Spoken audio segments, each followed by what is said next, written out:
Você que assiste o canal do Boi nesta manhã, muito bom dia, Elaine Valdez. Bom dia, Antônio Gustavo. E hoje é terça-feira, dia 17 de outubro de 2017. Começa agora o Bom Dia Produtor com tudo o que você precisa saber sobre agricultura, sobre pecuária. E veja só o que te espera nessa edição.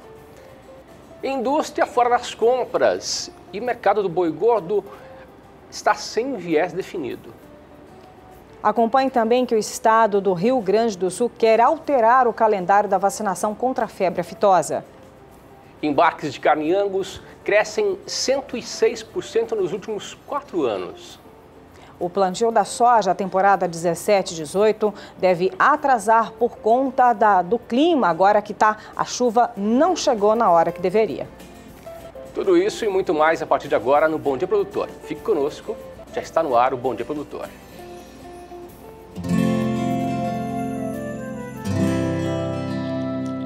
Acorda que o galo já cantou e o sol já vem fazer brotar mais um novo dia.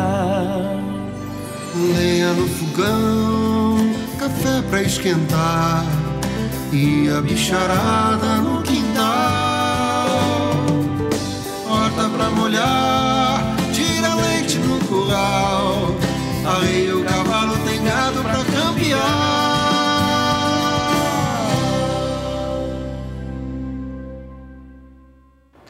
E depois do feriado, viu, Elaine, o mercado do boi gordo não apresentou grandes alterações e ontem, no início desta semana também, ficou bem fraco com relação às compras pelas indústrias. Mas nós teremos agora mais detalhes com a análise feita pela agência Scott Consultoria com o analista Alex Lopes.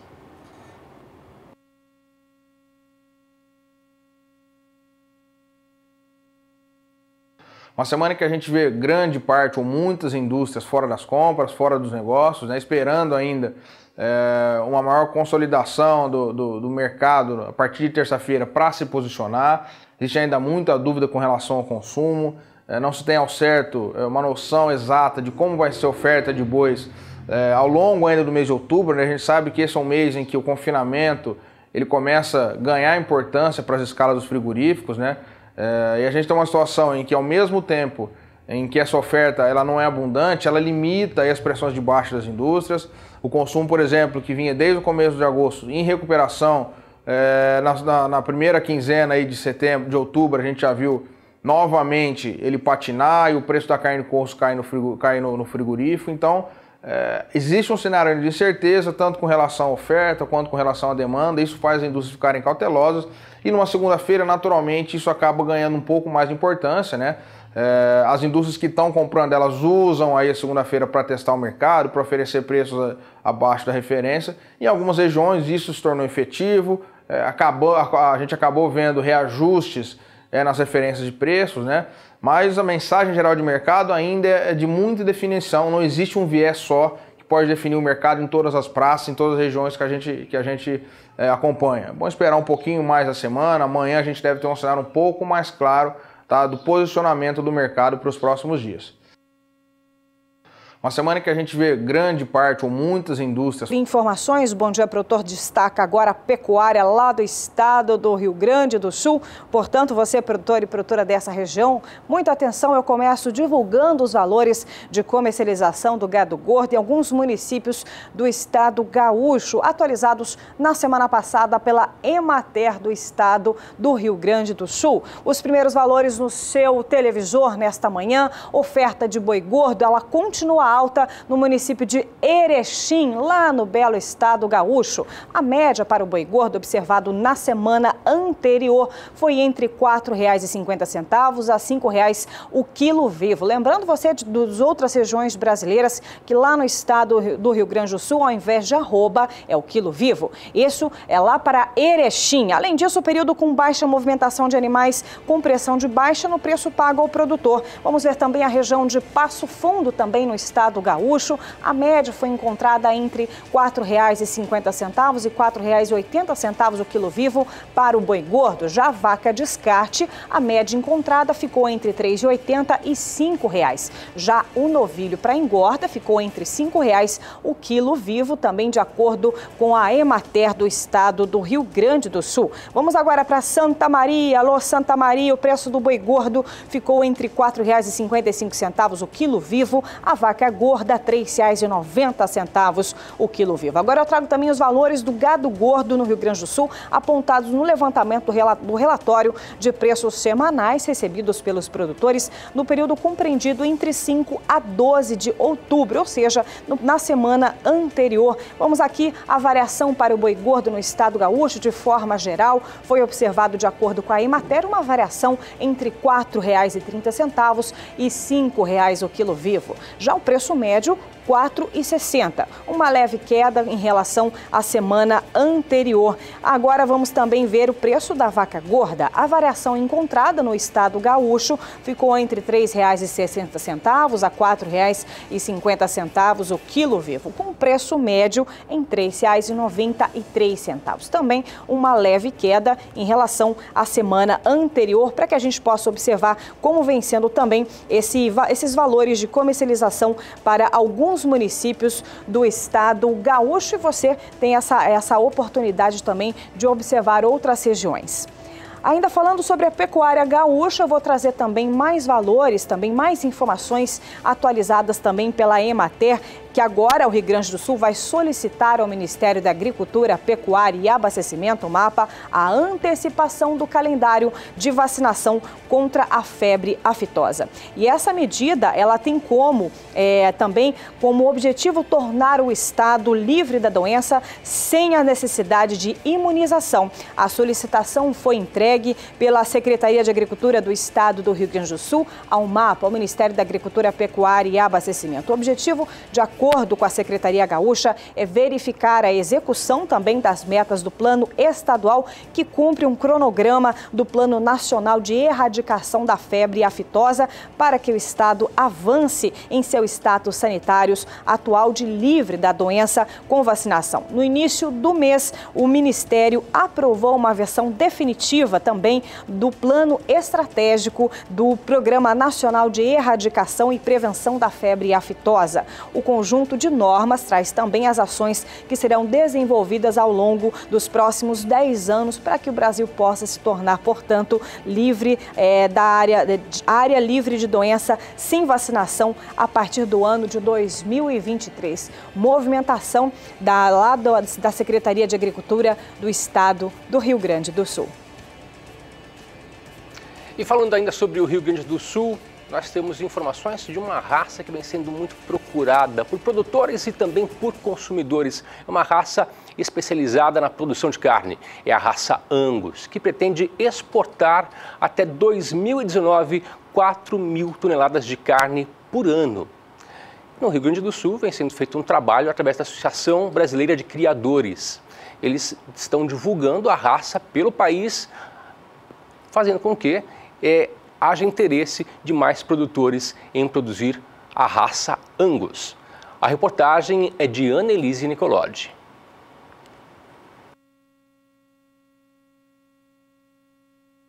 O Angus, uma raça britânica de corte, vem se adaptando bem aos campos gaúchos e tem atraído cada vez mais criadores. Tanto que o Rio Grande do Sul é considerado o estado pioneiro na criação no Brasil, desde 1920. A fácil adaptação deste gado e sua precocidade natural fazem do Angus um dos preferidos dos produtores. Com um pequeno produtor, um médio produtor, seja lá quem for, até um grande produtor, é indicado a raça Angus, dependendo da região que ele cria, mas é uma raça que se adapta muito bem às regiões onde ela está sendo criada, então, quanto a esse fator ambiente, não vai ter problema. E só levando em consideração a produtividade, a rentabilidade que essa raça vai trazer, é tudo que se busca hoje em dia, né? Aquela relação custo-benefício, né? Técnicos da Associação Brasileira de Angus têm percorrido diversas regiões do país para incentivar a criação e principalmente para mostrar os resultados que a raça pode alcançar em um ciclo bem curto. É uma raça que a gente não vai mais para aquele bovino mais pesado possível, e sim o mais eficiente possível, aquele animal que com o pouco que ele comer, ele vai transformar isso em carne. Desde 2003, a Associação Brasileira de Angus, em parceria com a indústria frigorífica, desenvolve um programa de qualidade que visa disponibilizar ao consumidor uma carne que atinja os níveis de excelência exigidos pelo mercado. O programa Carne Angus ele é aberto a todos os produtores do país que utilizam a genética Angus. Então, o objetivo é oferecer ao consumidor um produto de alto valor e conseguir agregar valor a esse produto e ao produtor. Então, não somente ao produtor que entrega os animais à indústria, mas a toda essa cadeia produtiva, ao produtor que utiliza a genética, seja a produção de touros, de ventres, de terneiros, que ele consiga ter uma valorização do seu produto, pois esse produto, quando chegar na indústria, vai ter uma diferenciação, uma bonificação. Então, o programa Carne Angus traz essa oportunidade aos produtores aqui da região, do estado e do país, né, como uma grande oportunidade. O programa do terneiro está vinculado ao programa Carne Angus, né, os produtores têm a oportunidade de chamar, contatar a associação, o técnico vai revisar os seus terneiros, vai avaliar quais os terneiros que cumprem com o padrão racial aceito pelo programa Carne Angus. Esses terneiros serão brincados e quando chegam na indústria, eles já têm a aprovação do padrão racial. Serão avaliados ainda com relação à idade e o grau de acabamento para receberem as bonificações. O crescimento é tão grande que atualmente a raça Angus é a que mais comercializa sêmen no país. Segundo dados da Associação Brasileira de Inseminação Artificial, só em 2015 foram mais de 4.200.000 doses. É mais de 50% de todo o sêmen de gado de corte comercializado no país. Os mesmos diferenciais que a gente fala hoje, que são esses diferenciais produtivos, fazem dela ser uma raça de grande liquidez por causa dessas características, né?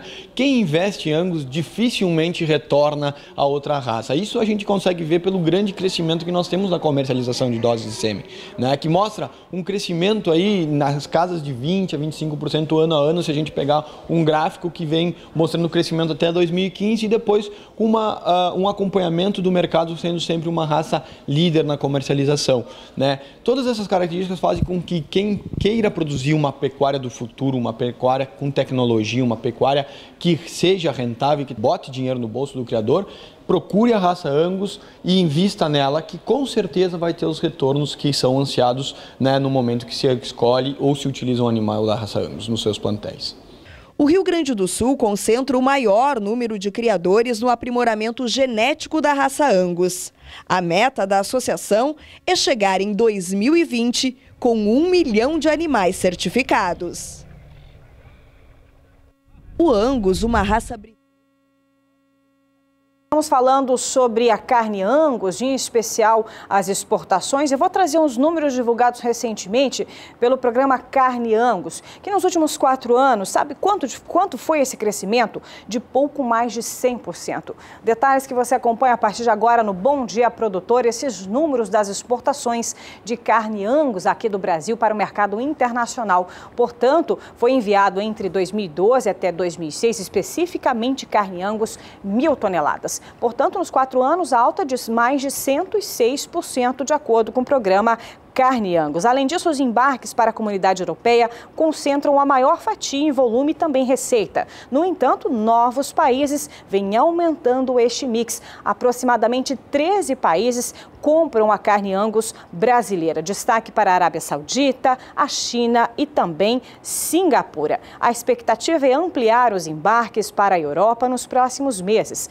ampliando assim a valorização da carne Angus do Brasil no mercado europeu. Para você de casa ter uma ideia do interesse do mercado europeu neste segmento, especificamente para a carne Angus, no ano passado o Brasil atingiu um recorde de preço em relação ao embarque, ao negociar uma carga de filé mignon, sabe quanto?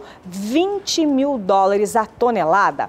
Prova de que a produção de cortes para esse nicho gourmet segue rendendo excelentes divisas ao Brasil e também é um trunfo para frigoríficos e criadores da carne Angus, como a gente acabou de ver da matéria feita pela Annelise Nicolodi, direto do estado do Rio Grande do Sul.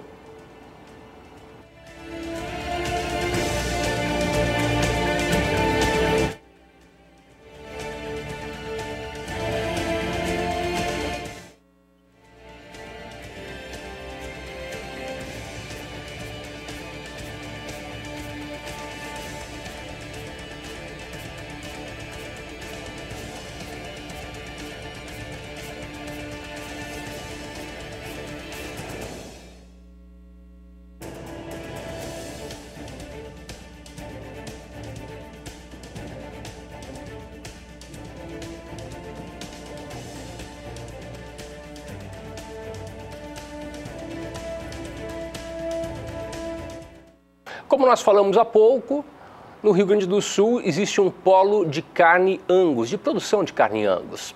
E é sobre o sul do país que a gente fala agora, sobre a previsão do tempo. Por lá existem várias chuvas em grande volume. Isso tem até encharcado o solo em algumas regiões. Vamos saber se essas chuvas vão persistir para as próximas semanas. Quem traz para a gente as informações é a Juliana Rezende, da Somar Meteorologia. Juliana, conta para a gente como fica a situação para as próximas semanas. Agroclima, oferecimento Biomatrix, sinal verde para alta qualidade em grão e silagem de milho. Pelo menos até o final do mês de outubro, essas chuvas frequentes e também volumosas ainda devem persistir no sul do Brasil. Isso já deixou a umidade do solo bastante elevada, como a gente pode ver nas áreas em rosa do mapa. A umidade do solo já está com índices superiores a 90%, considerado níveis de encharcamento do solo. Nos próximos dias, as instabilidades devem ganhar mais intensidade ainda. Vão ser os ventos em altos níveis da atmosfera que vão manter essas chuvas fortes na região. Com isso, vai ter previsão de chuva volumosa na metade oeste do Rio Grande do Sul e também no oeste do Paraná, onde deve chover acumulados de até 100 milímetros.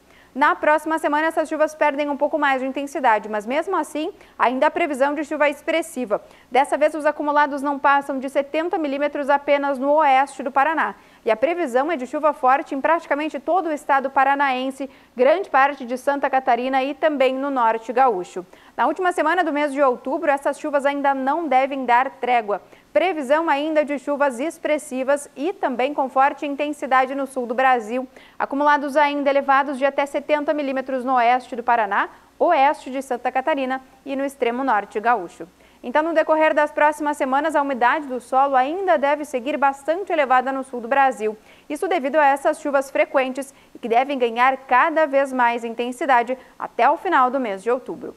Daqui a pouco eu volto com mais previsão do tempo. Obrigado, Juliana Rezende, pelas informações. A Juliana volta ainda hoje para falar sobre as demais regiões brasileiras. Nós também voltamos daqui a pouquinho. Isso mesmo, o bloco de leilões está precisando fazer um investimento, então a hora é agora e o lugar é aqui. Não saia daí. 7h45 pelo horário de Brasília. Para você, uma excelente manhã de terça-feira. Vamos fazer bons negócios, então preste muita atenção, porque hoje, a partir das 8h30, 8h30 da noite, pelo Agrocanal, você acompanha o leilão virtual Nelore Fazenda Boa Vista. A realização é da Leiloforte, mas quem dá mais detalhes é o meu convidado. É o leiloeiro Éder Benite Catatal, para falar da qualidade dessa tourada que está invejável. Bom dia, tudo bem? Bom dia, tudo bom? Olha, eu acho que o trabalho de seleção, Dr. Zé Afonso, o trabalho de seleção de criadores de peso, como é e representa esse nome, dentro do Nelore, não só no estado de Goiás, mas a nível de Brasil. É um trabalho de seleção com animais avaliados, animais que busca hoje, através da seleção, quando uma ferramenta para você usar para melhorar geneticamente o seu rebanho, você pode ter a certeza que vai acontecer hoje pelo Canal do Boi, um trabalho brilhante, com 40 reprodutores, uma tourada mais do que especial, algumas fêmeas serão ofertadas também. Eu acho que é a somatória de um trabalho sério, com transparência, com muita oportunidade, porque o trabalho vem com qualidade. Filho, olha, para vocês terem uma ideia, o trabalho de seleção... Conta pra gente o que está aí selecionado. O pedigree dos touros, é isso aí, olha. Nós temos aqui um trabalho de seleção através do Dr. José Afonso Siqueira, de touros criados como obsolento, que é sangue do elevado da HP, do Ailê Pinheiro, a mãe Elíaco da Java, o Elíaco foi palheta de ouro lá na Serra Vila Lagoa, uma tourada com 36, 37 até 40 de circunferência escrotal, 530 a 500 a 600 quilos de peso os touros. Isso mostra toda essa valorização, todo esse critério importante. Outra coisa que sem dúvida nenhuma, outro filho, quer dizer, a base de seleção em cima do obsolento. O obsolento é um touro que vem do trabalho de seleção, filho do HP, que é do Ailê, a mãe Erechim da Praia, enfim, é um trabalho com critério e com muita oportunidade para vocês, amigos de todo o Brasil. Sangue do Rambo, em Vaca Fajardo, outro filho do Rambo em vaca bitelo. Quer dizer, essa mudança, quer dizer, você usa Rambo como touro de avaliação, de touro provado, e aí você usa bitelo, você usa Fajardo, o Godard da Fazendinha, que é raça e eleva também. mais Exatamente. ainda essa genética. Tem essa condição. A Leilo Forte preocupou na pessoa do Renato Amaral, do nosso grande amigo, Dr. José Afonso Siqueira, em trazer essa ferramenta importante para a produção de genética. E essa genética ela vai ser disponibilizada para os amigos de todo o Brasil. São quantos touros mesmo? Serão ofertados 40 reprodutores. É bom correr, então, o amigo que está interessado, isso aí, né? Fêmeas com qualidade, com capricho e com muita oportunidade. Vamos falar agora de condição de pagamento, que é importante também. É isso aí, o leilão vai ser 24 parcelas, né? Uhum. Como é de praxe dos grandes leilões de todo o Brasil, 2 mais 20. Eu acho que isso é importante a gente poder falar, porque você compra a ferramenta, coloca nas suas vacas, começa a se pagar e quando você termina, você já tem um resultado lá na fazenda com qualidade, com capricho e com muita oportunidade. Vamos falar de frete? Opa, eu acho que ainda não foi definido em função, nós vamos ter uma reunião antes do leilão, junto com o doutor José Afonso Siqueira e a Leilo Forte, na pessoa do Renato, para definir alguns pontos de entrega, eu acho que isso vai ter. É importante, né? Então faça um convite para o nosso público que está interessado. Tá certo. São só 40 touros, é bom correr, né? Olha, gente, você que está assistindo em todo o Brasil não pode perder a grande oportunidade para fazer um bom negócio, fazer aquisição. São 40 reprodutores de qualidade, capricho e tudo isso é para você que precisa fazer um bom negócio com touros de qualidade impecável para o leilão de hoje. A partir das 8h30 da noite. Às 20h30, horário de Brasília, e horário de verão, né? Horário de verão, presta muita atenção. Sintonize mais cedo, fique ligado que tem muita coisa boa. No Agrocanal. Isso mesmo, muito obrigada. Obrigado a você.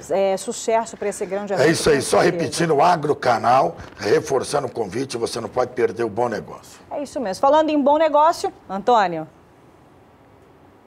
E vem aí mais uma etapa do Leão Judicial Leão Irmãos. Aliás, esse leilão, é o Leilão Judicial Leão Irmãos. Essa segunda praça será leiloada uma área agricultável do estado de Alagoas. O evento será no dia 31 de outubro e desde já você é o nosso convidado. Quer ter mais detalhes com relação a essa área? Confira agora a reportagem de Valdir Pacheco.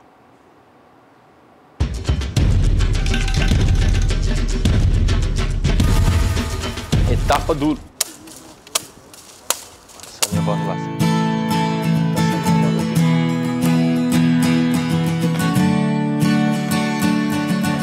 A cana para a produção de açúcar e etanol é a principal cultura agrícola do estado de Alagoas e tem um grande peso na economia. A cultura representa 20% do produto interno bruto. A cada dia mais o mundo tem se preocupado com o meio ambiente, fazendo com que a busca por práticas sustentáveis seja o foco de pesquisas e grandes investimentos. O Brasil se destaca no mundo pelo uso de energias renováveis, principalmente quando se trata de produção de etanol para o uso automotivo e energia gerada através de resíduos da cana-de-açúcar. Você não está ouvindo? E é exatamente aqui que surge uma oportunidade para você fazer parte do desenvolvimento do estado de Alagoas, através do Leilão Judicial Leão Irmãos. Ao todo, são 5 fazendas, todas próximas de Maceió, que irão a leilão agora no mês de outubro. A distância de Maceió a Santa Luzia do Norte, pela BR-316, são 30 quilômetros. E de Santa Luzia do Norte a Satuba são aproximadamente 8 quilômetros. E a distância de Satuba ao município de Atalaia são mais 45 quilômetros. Estas terras totalizam 1.513 hectares e estão cultivadas com cana para a produção de açúcar e etanol, e estão divididas em 2 blocos. No primeiro bloco estão 4 imóveis que totalizam 1.456,16 hectares. A Fazenda Humaitá possui 1.033 hectares. A Fazenda Santo Amaro, com 128 hectares. O Sítio Ferreira, com 53,16 hectares, todas localizadas no município de Santa Luzia do Norte, com matrículas no cartório de registro de imóveis em Rio Largo. A Fazenda São José dos Gregórios possui 242 hectares. Está localizada no município de Satuba, nas duas margens da rodovia BR-424, no quilômetro 97. A documentação é garantida, havendo matrícula e CAR.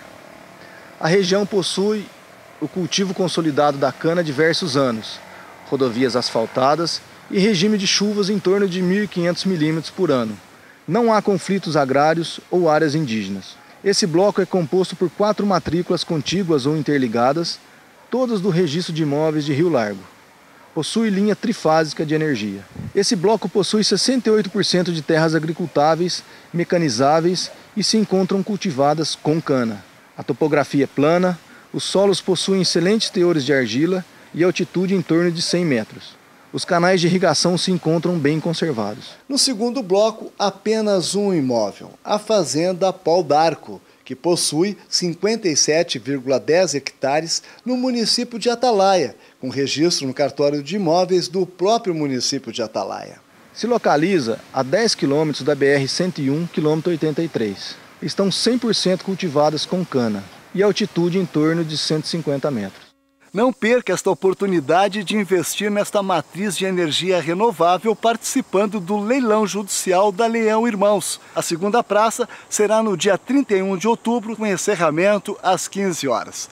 Se você tiver interesse por mais informações, acesse o site que aparece no seu vídeo, superbidjudicial.com.br, ou por telefone 0 operadora 11 4950 9660.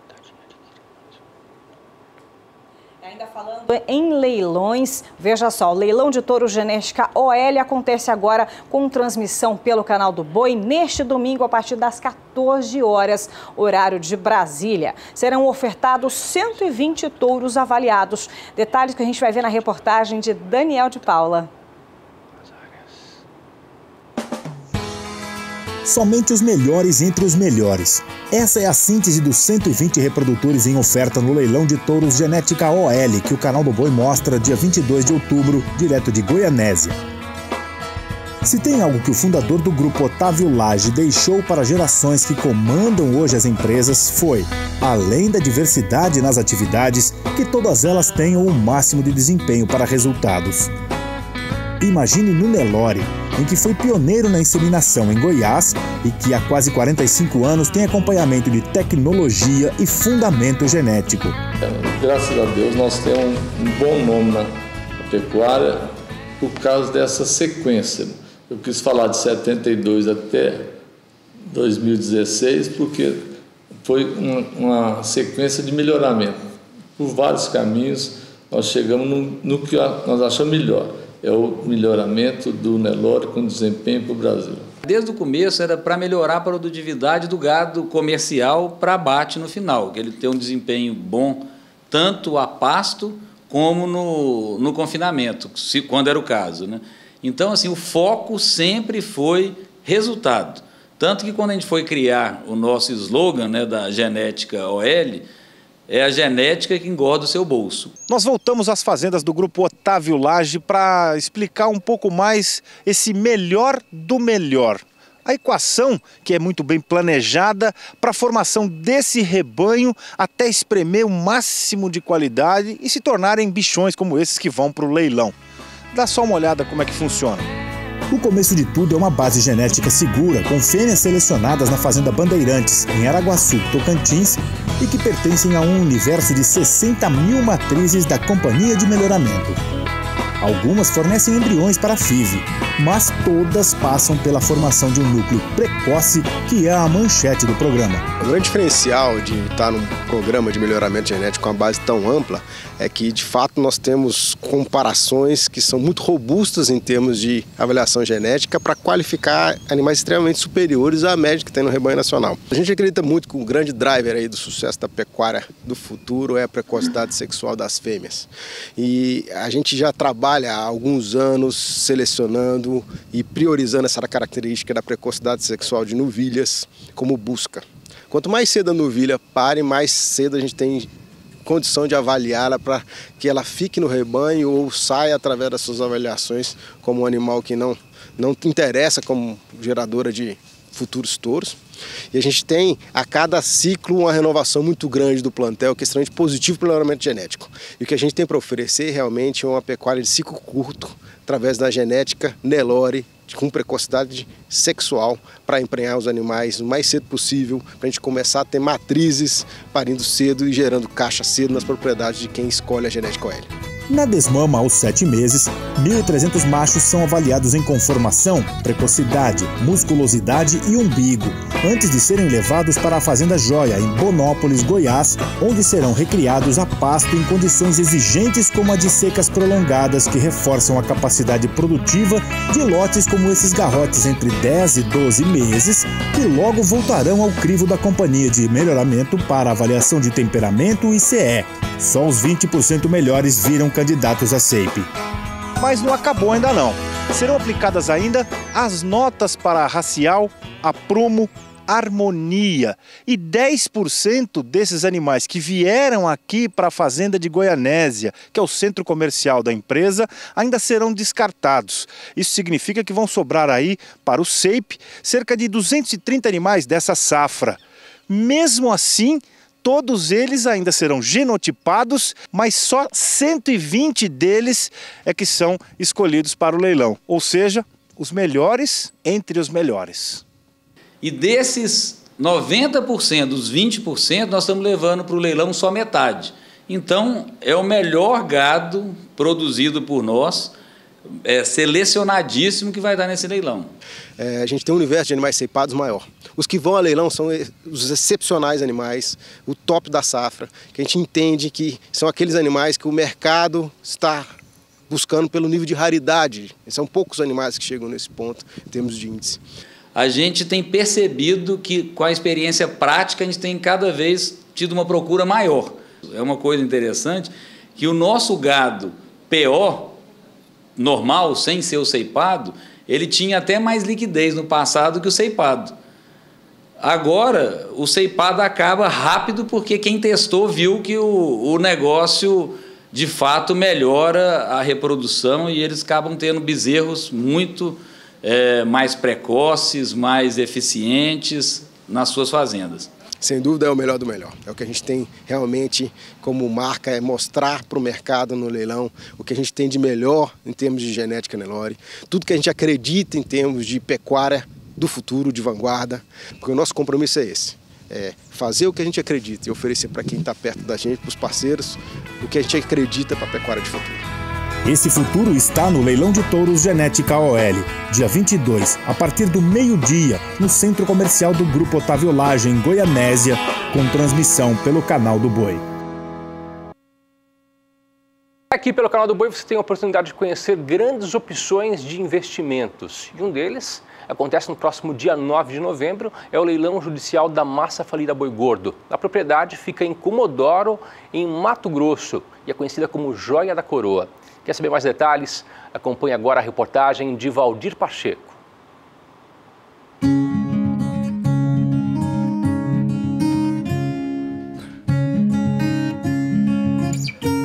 A Chapada dos Parecis, nesta estação da primavera, é um verdadeiro santuário ecológico, onde fauna e flora manifestam toda a sua beleza. A Chapada está localizada no sudoeste de Mato Grosso, no corredor da BR-364, que abrange 4 municípios produtores: Campo Novo do Parecis, Sapezal, Campos de Julho e Comodoro, formando assim o grande polo de produção com soja, milho, pluma de algodão, girassol, cana para a produção de etanol e açúcar.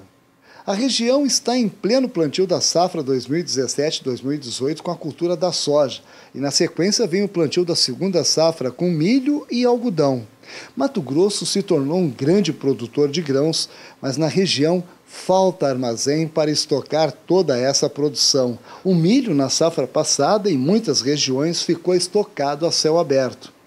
E é exatamente aqui no município de Comodoro que está a Joia da Coroa, a melhor fazenda da massa falida Boi Gordo. A Fazenda 8 possui uma unidade de armazém graneleiro com capacidade para 1 milhão de sacas com fundo formato V, o que facilita o escoamento dos grãos.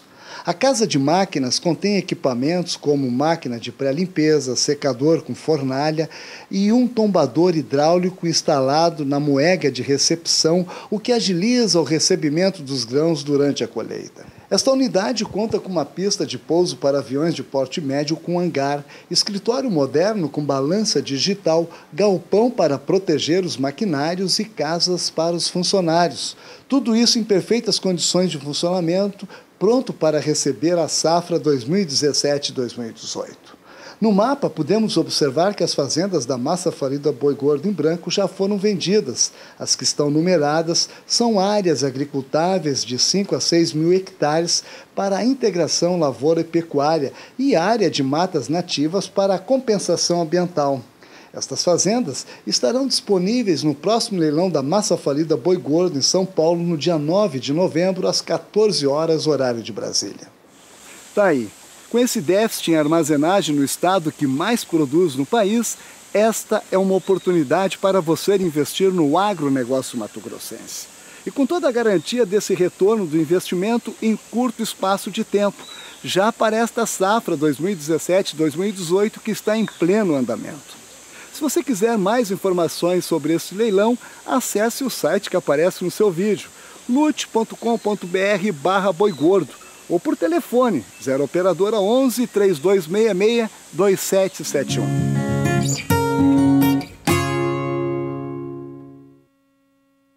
Era no dia 9 de novembro, aqui pelo canal do Boi, você não pode perder. Detalhes você acompanha também em nossa programação. Hora de intervalo. É isso mesmo, daqui a pouquinho Pecuária Leiteira, a gente vai ver como foi uma grande mobilização nacional, SOS Leite, balde cheio, bolso vazio, promovido lá na cidade de Prata, no estado de Minas Gerais. Detalhes daqui a pouquinho, depois do intervalo comercial. Vamos falar agora sobre clima, região sudeste, muita atenção, você aí dessa região, seja produtor, produtora, e a parte São Paulo e sul de Minas Gerais é a parte que vem recebendo mais água por esses dias. Até a parte norte de Minas Gerais, Espírito Santo, é que vem recebendo menos água, mas pelo menos uma boa notícia, acabei de ver aqui através da Voz do Café, o Marcos Magalhães, dizendo que lá na capital do Espírito Santo, em Vitória, está com uma chuva de bom volume, choveu a noite toda. Uma boa informação, principalmente para os produtores de café que estão precisando de água neste momento. Mas, Juliana Rezende, traz detalhes para a gente. Vem mais chuva por aí? A segunda quinzena do mês de outubro deve ser marcada por condições climáticas mais favoráveis para os pastos. Isso porque as áreas mais ao norte de Minas Gerais apresentam condições hídricas desfavoráveis para o crescimento das áreas de pastagem, por conta dos baixos índices de umidade do solo, como é o caso das áreas em vermelho do mapa. Nos próximos 5 dias, a previsão ainda vai ser de tempo mais seco na região sudeste. A atuação de uma massa de ar mais seco ainda mantém esse tempo mais firme, com condições de sol e também altas temperaturas. A umidade do solo ainda deve seguir mais baixa nessas áreas mais ao norte de Minas Gerais, porque as pancadas tendem a ser de fraca intensidade, concentradas no extremo oeste do estado de São Paulo, leste mineiro e também Espírito Santo e norte do Rio de Janeiro. A partir da próxima semana é que essas chuvas conseguem avançar. O novo sistema volta a provocar chuvas abrangentes na região sudeste. E essas instabilidades têm potencial para garantir o aumento da disponibilidade hídrica do solo, principalmente no estado de São Paulo, metade sul de Minas Gerais, Rio de Janeiro e também nas áreas mais ao sul do estado do Espírito Santo. Previsão de chuva expressiva com volumes de até 30 milímetros na faixa leste paulista, sul de Minas Gerais e também na metade sul do Rio de Janeiro. Só que dessa vez ainda não há previsão de chuva no extremo norte de Minas Gerais, justamente nas áreas mais secas do sudeste. Só que isso não deve durar muito, porque na última semana do mês de outubro, as instabilidades conseguem avançar pela região e provocar chuva em grande parte do sudeste. Assim, a previsão de chuva em praticamente toda a região. Previsão de chuva forte no oeste paulista e também sul mineiro, acumulados de até 50 milímetros. Então, no decorrer das próximas semanas, as chuvas ganham intensidade na região sudeste e se tornam cada vez mais abrangentes. O estado de São Paulo e sul de Minas Gerais ainda devem apresentar condições hídricas favoráveis para as áreas de pastagem, enquanto que apenas na última semana do mês de outubro é que as chuvas voltam a acontecer nas áreas mais secas do sudeste, principalmente nas áreas mais ao norte de Minas Gerais, favorecendo as áreas de pastagens. Daqui a pouco eu volto com mais previsão do tempo. Sempre muito bem-vinda. E vamos continuar falando sobre coisas boas. Vamos falar para você agora sobre a VDTech Multi, que é um maquinário que ajuda você na implantação de pastagens. Essa máquina é da Germipasto. Quem está por aqui para falar detalhes para você é o engenheiro agrônomo Guilherme Beretta, que traz para você mais detalhes, mais informações. Guilherme, muito bom dia. Olá, Antônio, muito bom dia a você, bom dia a todos. Olha, é isso mesmo, viu, Antônio? A VDTech Multi são, além da Multi, a Germipasto também comercializa a VDTech Plus e traz toda a tecnologia de fabricação de máquina da empresa. Uma máquina que justamente específica para semente de pastagem, e o grande propósito dessa máquina talvez seja melhorar o seu sistema de plantio. Afinal, é uma máquina que regula desde 2 kg por hectare até 30 kg e traz justamente a precisão no lanço da semente de pastagem. Então, com a VDTech Multi, você pode trabalhar aí com sementes, desde sementes puras, com 80 de valor cultural, sementes Select, que é um material que a Germipasto também desenvolveu e lançou recentemente, e também as sementes com 50 de valor cultural. Então você tem a possibilidade de trabalhar com as 3 apresentações que a Germipasto comercializa.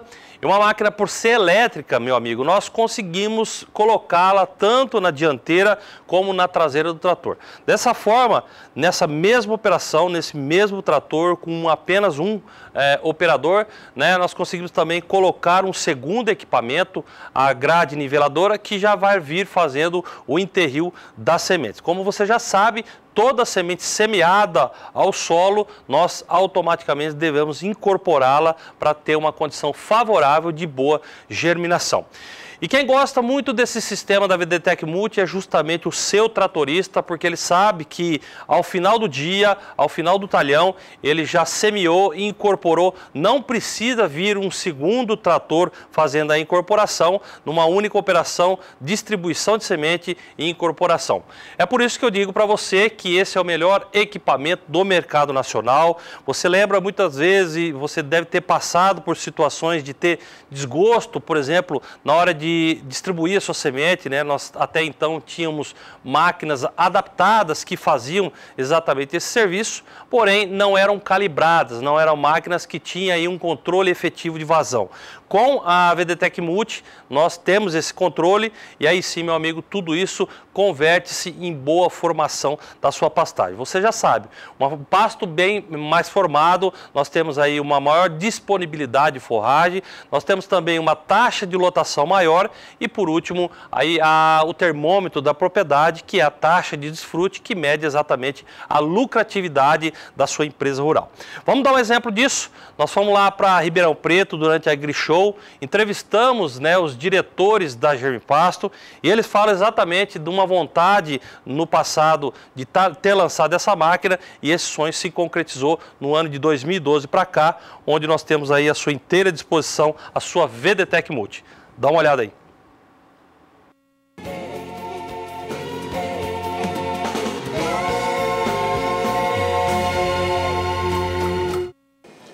Outra novidade também, a VDTech, a Multi, é uma terceira geração, vamos dizer assim, que é um complemento da VDTech Plus. Mais uma vez pioneira, de uma forma, de uma máquina excepcional, não existe no mercado, uma máquina que realmente ela vai atender tanto o agricultor como o pecuarista, uma máquina que te dá uma economia muito grande, porque hoje todo o agropecuarista está procurando o sucesso, mas com economia.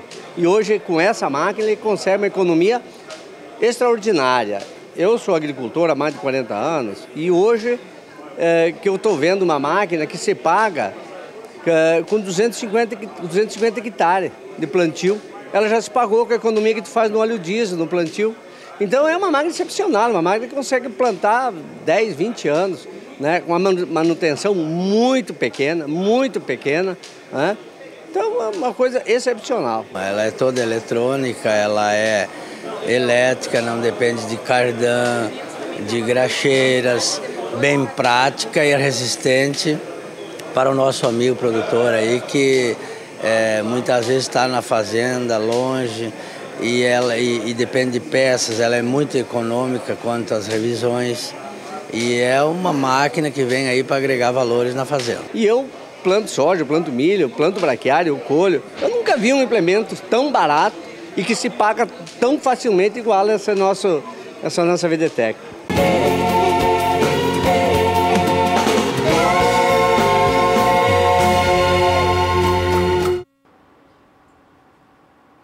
Olha, a aquisição da sua VDTEC Multi e também da VDTEC Plus é muito simples, basta você pegar o telefone, os contatos aí na sua tela.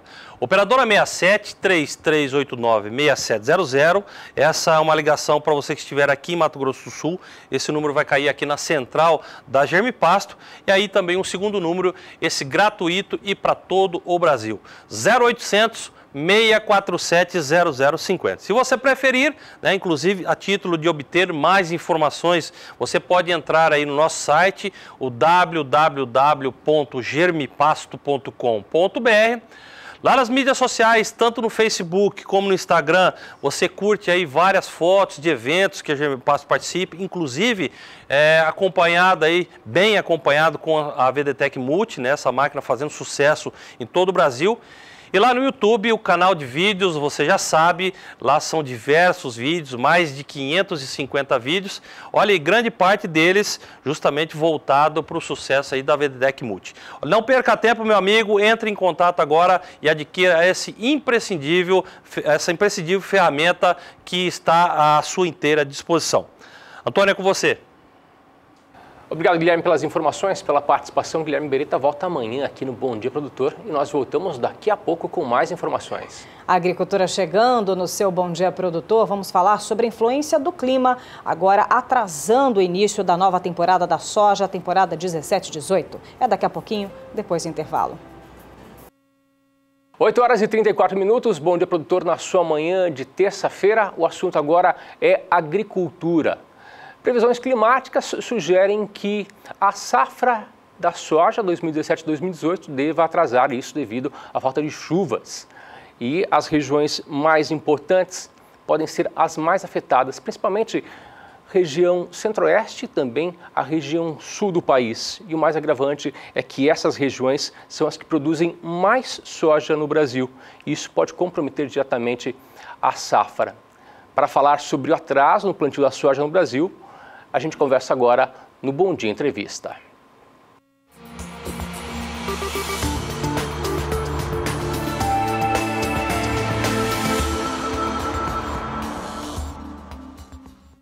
Eu converso agora com o João Pedro Couto Dias, analista de agronegócio aqui da rede SBA. Ô João, nós temos uma previsão da SOMAR para os próximos 15 dias, mas antes nós vamos fazer um balanço aqui de como está a situação do plantio.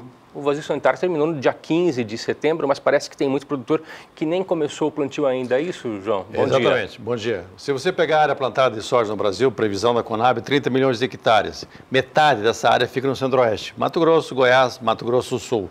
O que está acontecendo nessa região? Mato Grosso, a chuva está muito pouca, está muito esparsa. Há um atraso no plantio no Mato Grosso, há um atraso no Mato Grosso do Sul. Eu viajei a semana passada, essa semana, aliás, esses últimos dias aí para o norte do estado, não vi um pé de soja brotado. Nós estamos há um mês após o término do vazio sanitário.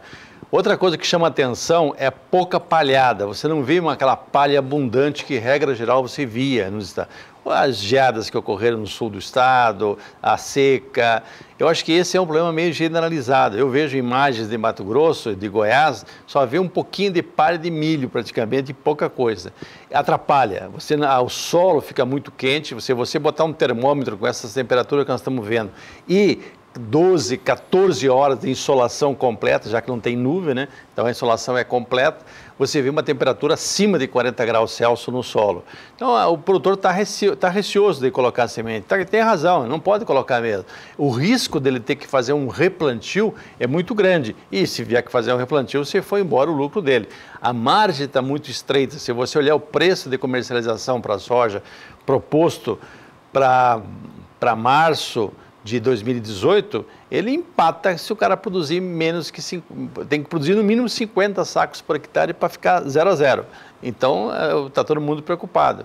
nós esperamos que a Sobar tenha boas notícias para ajudar a gente a ter um pouco mais de confiança nos próximos dias. Nós temos um boletim da Somar Meteorologia, quem fez para a gente foi a Juliana Rezende, e ela fez um apanhado entre as regiões Sul e também Centro-Oeste para os próximos 15 dias. Vamos acompanhar. Aliás, o produtor rural, né, a coisa que mais se preocupa é clima. 50% das preocupações não é Dilma, não é nada, é clima. Vamos ver. Olá, Antônio. Olá, João. As chuvas agora em atraso no centro do país acabam atrasando também o plantio das lavouras de soja. Apenas 12% de todas as áreas produtoras do país já foram semeadas. O estado do Paraná é o estado que lidera as atividades no campo, já com 30% de áreas semeadas. As chuvas na região sul foram mais frequentes, garantindo melhores condições hídricas no solo em grande parte dos 3 estados da região sul e principalmente o Paraná. Só que intercalados com esses dias de chuva, houveram dias de tempo mais seco, que acabou garantindo que os produtores pudessem avançar com as atividades no campo e recuperar esse atraso no plantio. Já na região centro-oeste, a situação é um pouco diferente. O plantio segue atrasado. No estado do Mato Grosso, apenas 18% de áreas já foram semeadas, em comparação com os 31% que já haviam sido implantadas no mesmo período durante o ano passado. No estado do Mato Grosso do Sul, apenas 14% e no estado de Goiás, apenas 3% já foi implantado nas áreas produtoras de soja. No estado do Mato Grosso, alguns produtores até estão tendenciosos a acabar aguardando o início do safrinha do algodão para essas áreas em que a soja não deve germinar. Nos próximos 5 dias, previsão ainda de tempo mais seco no centro do país, como é o caso da região centro-oeste e também do sudeste. A atuação de uma massa de ar mais seco vai inibir a formação de nuvens de chuva e manter dias ensolarados e temperaturas elevadas. Na região sul, vão ser os ventos em altos níveis da atmosfera que vão manter essas instabilidades. E com isso, a previsão é de chuva volumosa, podendo alcançar acumulados de até 100 milímetros tanto no oeste do Paraná, como também no oeste do Rio Grande do Sul. Na próxima semana, essas chuvas já começam a avançar um pouco mais para as áreas centrais do país. Aí volta a chover em grande parte do Mato Grosso do Sul, estado de São Paulo, metade sul de Minas Gerais e também oeste e sul do Mato Grosso. Só que ainda a chuva é mais fraca, acumulados que são baixos e não devem passar de 15 milímetros. Apenas na faixa leste do estado de São Paulo é que os acumulados ainda devem alcançar 30 milímetros. E na região sul, chuva volumosa ainda, acumulados de até 70 milímetros no oeste do Paraná. Mas na última semana do mês de outubro, essas instabilidades da região sul conseguem avançar de forma mais expressiva para o centro do país. Aí tem previsão de chuvas bastante volumosas em grande parte das áreas centrais, acumulados de até 30 milímetros em apenas 5 dias. No sul do Brasil, previsão de chuva forte ainda, acumulados elevados de até 70 milímetros entre a faixa oeste, tanto do Paraná, Santa Catarina e no norte do Rio Grande do Sul. Então, no decorrer das próximas semanas, principalmente na última semana do mês de outubro, é que as instabilidades conseguem se tornar mais abrangentes em áreas produtoras de soja do centro do país e trazer melhores cenários para esse início do desenvolvimento das lavouras. Obrigado, Juliana, pelas informações. Parece, João, que a situação na região sul do país está normalizada. Só na região centro-oeste que estamos com a falta de chuva mesmo, né? O problema todo na região sul do Brasil é o arroz, né? Você tem aquela região da fronteira oeste gaúcha ali que deve estar com problemas sérios. O excesso de chuva dificulta o desenvolvimento da lavoura nesse momento. São áreas de várzea. Agora, o Rio Grande do Sul, normalmente ele planta soja um pouco mais tarde que o resto do Brasil. Agora, no centro-oeste, você viu a previsão dos próximos dias, você não tem uma certeza no Mato Grosso. Então, e isso vai impactar o quê? Você vai atrasar o plantio da soja e, consequentemente, vai colocar em risco a segunda safra de milho. E quais são as consequências desse atraso, João? Já nos dados da Conab, quando ela faz previsão, ela colocou 114 milhões a safra 16-17 de soja e vem para 106 milhões a safra 17-18, em função da questão climática. Você está atrasando o plantio, tem muitos materiais precoces que seriam plantados agora, não foram plantados. Você não vai ter condição de colher essa soja ainda no mês de fevereiro, em alguns casos, e você vai ter um atraso no plantio da segunda safra de milho. A janela ideal da segunda safra de milho é a segunda quinzena de janeiro e o mês de fevereiro. vai ter pouca área pronta de soja colhida nesse momento. Então isso pode impactar na segunda safra de milho no ano que vem. E esse atraso na soja, no plantio da soja para a região centro-oeste, pode também impactar no preço para o mercado externo? Olha, com a safra americana de 120 milhões de toneladas, com a safra brasileira que deu 114, os estoques estão bastante positivos, mas cresceram bastante. O mercado trabalha na faixa de $10 o bushel, 72, 73 dólares no porto. Acontece que o câmbio agora deu uma melhorada, talvez pode ser que comece a haver negócio. Hoje tem muito pouca soja vendida para o ano que vem. Por quê? Porque os preços não são remuneradores, não remuneram o produtor. Então o produtor está aguardando ver o comportamento. E também o risco que ele tem da lavoura dele. Ele fala, pô, como é que eu vou comprometer a metade da lavoura, ou sei lá, X% da minha lavoura, se eu nem plantei ainda, já estou com um mês de atraso. Então tudo isso acaba impactando no processo. No ano passado, o plantio da soja ele aconteceu mais cedo do que o normal, só que nesse ano houve esse atraso. Esse atraso também pode impactar na produção, João? Além de atrasar a safra de milho, pode impactar na produção também? Já se fala que o ano passado foi um ano ideal, se correu tudo direitinho, plantou na época certa, choveu, colheu na época certa, não deu nenhum problema no Brasil inteiro, 114 milhões de toneladas. Sim. Esse ano já começou mal, começou atrasando, as perspectivas do USDA, Conab, já se fala em 106 milhões de toneladas, quase 10% a menos que o ano passado.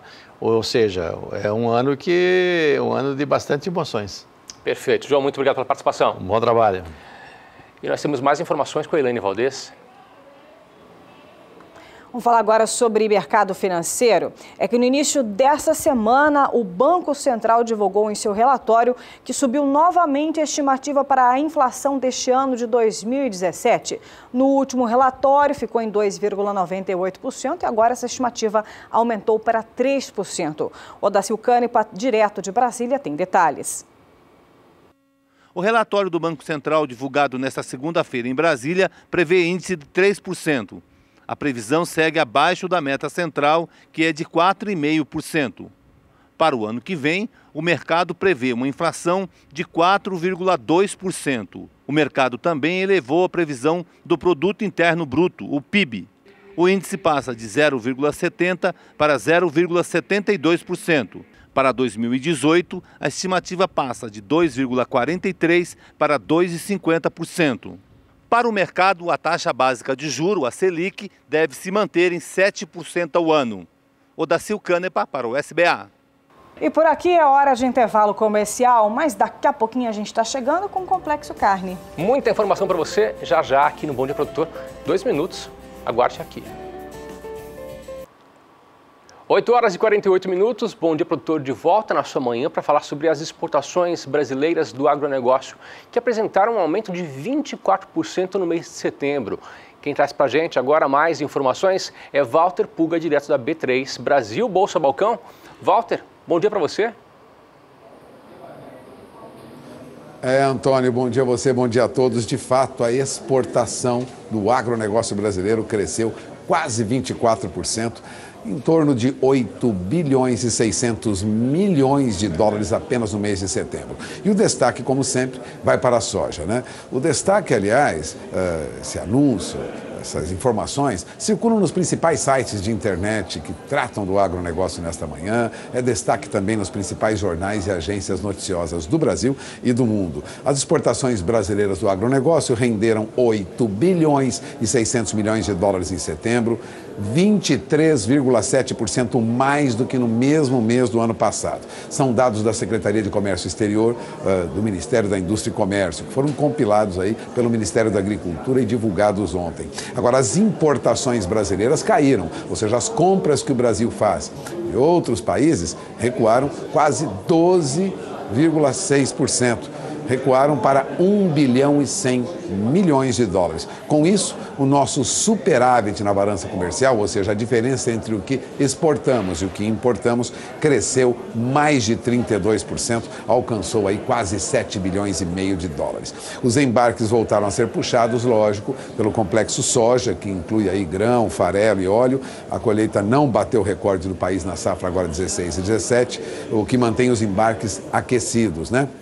Agora, esse recorde de produtos, né, mantém, lógico, essa venda muito forte para o exterior, ainda que em um patamar menor que nos meses anteriores. Agora, para se ter uma ideia, a venda de matéria-prima e seus derivados ao exterior renderam 2 bilhões de dólares, ou seja, somente o complexo soja rendeu 2 bilhões de dólares no faturamento que nós tivemos de exportação, ou seja, quase 87% maior do que em setembro do ano passado. Então, o complexo soja cresceu e cresceu muito. As vendas de carne também aumentaram, cresceram 3,2%.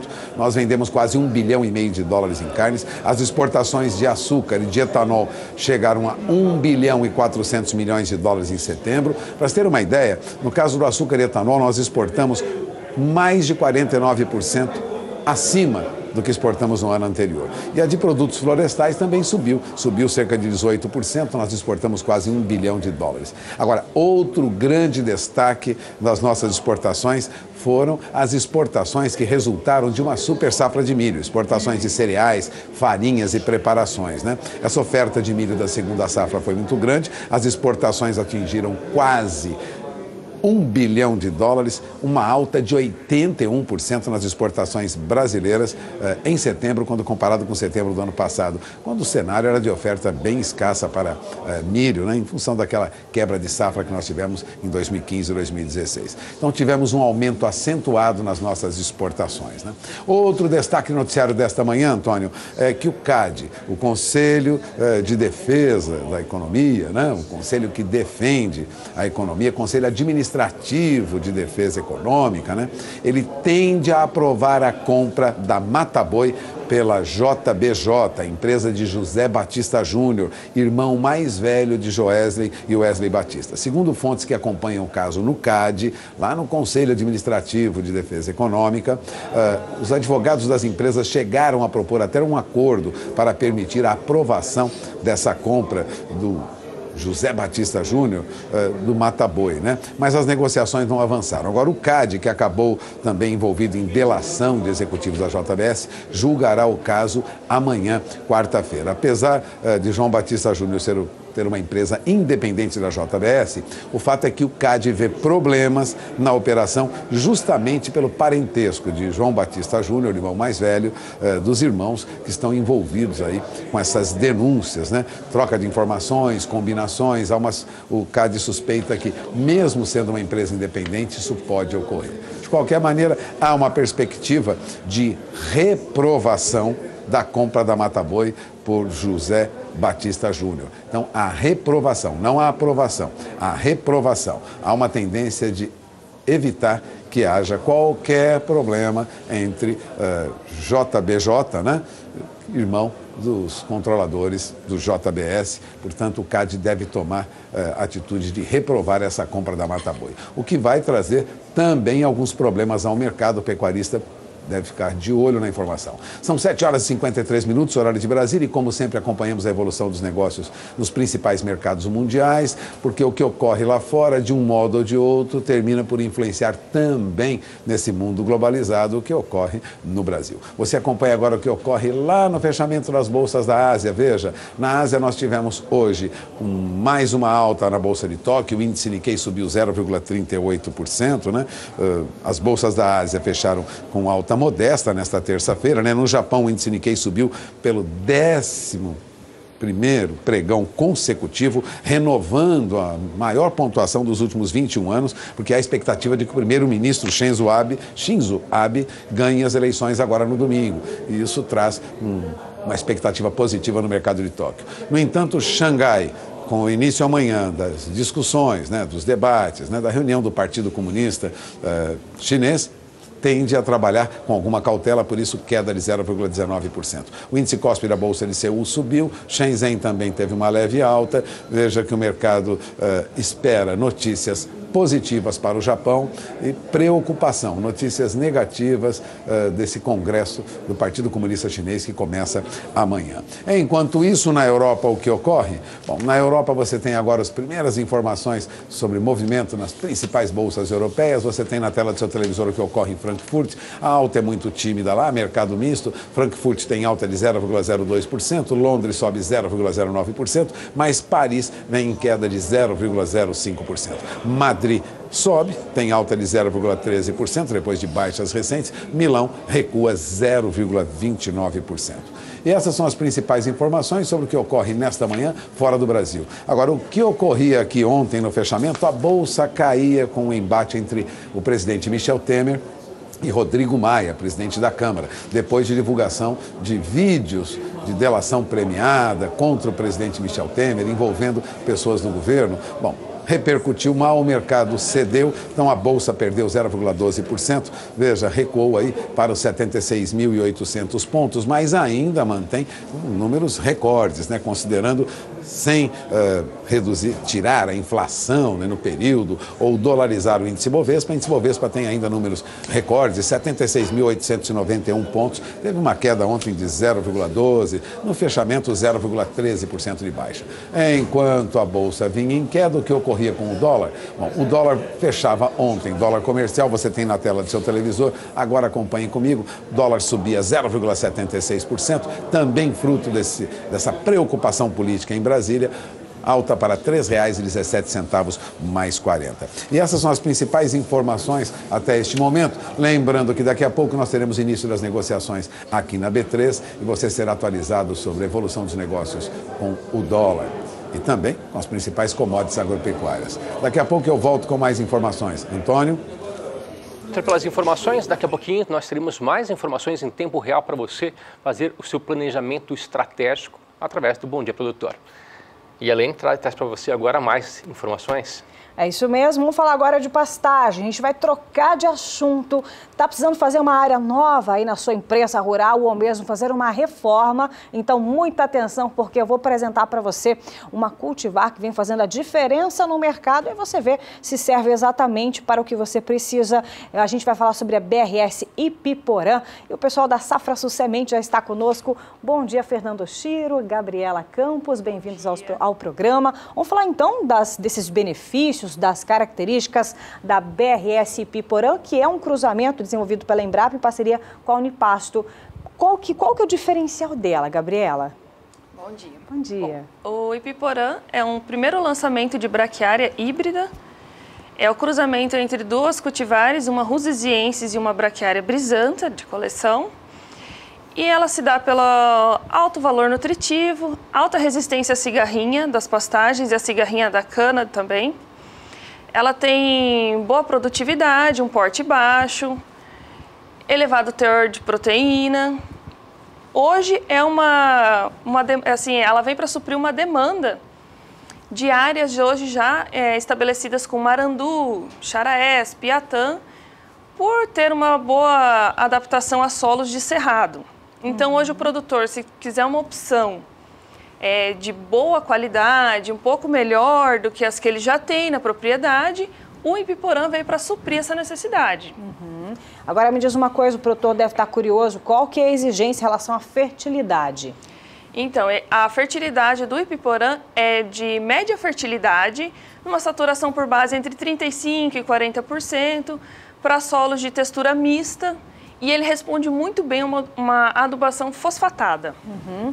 Inclusive, nós recebemos aqui pelo nosso WhatsApp, tem várias pessoas, tem também do estado do Espírito Santo e lá da região sul, querendo saber também em relação às pastagens. Mas, inclusive, a gente tem avaliações que foram feitas, uns comparativos. Vamos mostrar para o público de casa para saber qual que é o diferencial também, para a gente poder entender melhor? Com você, Fernando. Bom dia a todos. Aqui nós temos um comparativo de ganho de peso animal, quilos animal dia, né?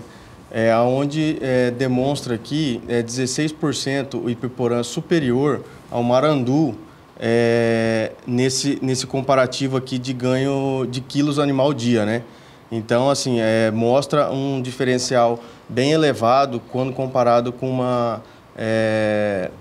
uma braquiária que é quase do mesmo porte, da mesma nível de animal de lotação, né? Taxa de lotação animal. Acho que nós temos outro, vamos dar uma olhadinha também, poder entender mais esse comparativo. Isso, aqui mostra proteína bruta, né? Comparado com o marandu ainda, né? A Ipiporã aí sendo superior ao marandu em termos de proteína bruta a 11,2%. Digestibilidade também, isso é um fator muito importante, que é tudo aquilo que o animal é ingerido pelo animal e tudo que é transformado em proteína, tudo que o animal aproveita, né? Então, 65,2% superior ao marandu, né? Aqui mostra também o ganho médio diário, né? Em quilos, que é onde, assim, aliado à proteína e à digestibilidade, mostra, assim, superior a 0,675 quilos animal diário. Puxa vida, um bom resultado, nas três partes comparadas com o marandu, exatamente, né? E falar nisso, então, o produtor está olhando, viu todo o resultado, é indicado para quais explorações pecuárias, então? Que tipo de atividades ele beneficia mais a Ipiporã? Sim. Então, o Ipiporã, qual que é a vantagem de ser um híbrido, né? É justamente a seleção, né? A seleção das principais características dos pais colocados no filho. Então, assim, por isso que ela tem esse resultado de ser um porte baixo, com boa produtividade nutricional, né, uma proteína elevada, e aonde também traz, assim, essa resistência à cigarrinha das pastagens, e ele demonstra um certo tipo de tolerância ao frio. Então, o pessoal da região sul do estado, Paraná, pode plantar o Ipiporã, que vai ter sucesso nessa nova cultivar que a Embrapa lançou no começo do ano. Tá certo. Para tipo de exploração, é gado de corte, então, assim, num sistema rotacionado, para integração lavoura-pecuária, ele vai ser muito bem utilizado. Então, assim... Pecuária leiteira? Pecuária leiteira também pode ser utilizado. Então, esse pessoal que tem esses tratos culturais na propriedade pode estar sendo uma alternativa aí para os produtores. Agora a pergunta, aonde encontrar Safrasul? Quais são os canais disponíveis para o homem e a mulher do campo de todo o Brasil que está sintonizado, está ligadinho aqui no programa? Hoje nós temos o nosso e-commerce, safrasulsementes.com.br, ou pelo nosso telefone 67 3358 5400. A gente tem uma equipe pronta, preparada, e nós estamos enviando para todo o Brasil. Tá certo. Me diz uma coisa, se o produtor tiver alguma dúvida, ele quer saber se é indicado para a região dele, para o tipo da empresa rural que ele desenvolve, é fácil a Safrasul tirar essa dúvida? Só entrar em contato, a gente está lá disposto, preparado para estar auxiliando, para estar ajudando. Pode entrar em contato, pelo telefone mesmo. Pelo telefone. Tá vendo? Você que precisa ir uma nova área ou mesmo fazer uma reforma e tem essas características indicadas pelo Fernando e também pela Gabriela, é muito fácil, os contatos estão aqui na tela do seu televisor, basta ligar e tirar as suas dúvidas. Muito obrigada, Fernando, muito obrigada, Gabriela. A gente espera na quinta-feira. Combinado. E por aqui a gente não para não, viu? Bom Dia Produtor sempre a seu serviço com informações detalhadas para o seu planejamento estratégico. É isso mesmo, viu, Elaine? Vamos falar para você agora sobre a cooperativa Central Frimeza, que está no oeste do estado do Paraná e anuncia o início das obras para o maior frigorífico abatedouro de suínos do país. Detalhes você acompanha agora. No próximo dia 19, a cooperativa Frimeza, do oeste do Paraná, começa a construir no município de Assis Chateaubriand o maior frigorífico da América Latina, que terá capacidade de abate de 1.000 cabeças de suíno por hora. Na primeira etapa, que deve ser concluída ainda em 2018, serão investidos R$600 milhões, gerando mais de 3.000 empregos diretos. Após o lançamento da pedra fundamental, deverá ser feita toda a parte de infraestrutura, terraplanagem, escavações e fundações. A previsão é de que essa etapa seja concluída em até 10 meses. Uma segunda fase de expansão, em 2024, prevê investimentos de mais de R$350 milhões para que a cooperativa alcance até 2030 a capacidade de abater 15.000 suínos por dia.